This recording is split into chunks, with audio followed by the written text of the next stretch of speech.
পীর সাহেব হুজুর চরমনাই নেতৃত্বে স্বৈরাচার খেদাইতে পারছি, কিন্তু সাদাবাজ আমরা তাড়াইতে পারি না। কথা কয় না।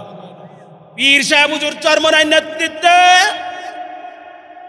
প্রয়োজনে আরেকটা যুদ্ধ হবে, চাঁদাবাজ খতম করতে হবে। ঠিক কিনা বলেন? আগামী দিন 5ই আগস্ট, আগামী কাল 5ই আগস্ট, আজকে 4 আগস্ট। ঠিক কিনা বলেন? কথা কয় না।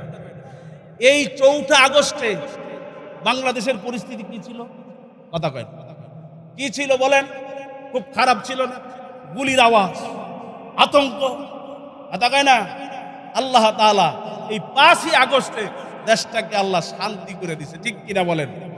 5ই আগস্টে আন্দোলনের মাধ্যমে স্বৈরাচার মুক্ত হয়েছে। ঠিক কিনা বলেন? আগামীকাল সেই দিন বর্ষপূর্তি। ঠিক কিনা বলেন? এই বর্ষপূর্তি আগামীকালকে আমরা কার শুকরিয়া আদায় করব? জোরে বলেন। স্বৈরাচার খেদাইতে পারছি, কিন্তু সাদাবাজ আমরা তাড়াইতে পারি না।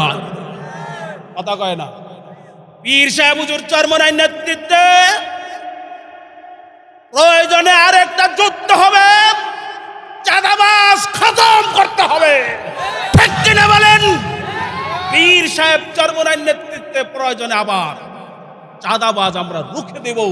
বাংলাদেশটাকে শান্তির একটা দেশ, শান্তির একটা পরিবেশ তৈরি করব। কারা কারা তৈয়ার আছি? আল্লাহু আকবার। আরো জোরে বলেন আল্লাহু আকবার। এই উলামায়ে কেরামদের সঙ্গে থাকতে হবে। আল্লাহ আমাদেরকে কবুল করেন, ইসলামের দেশ আল্লাহ কবুল করেন। জোরে বলেন আমিন।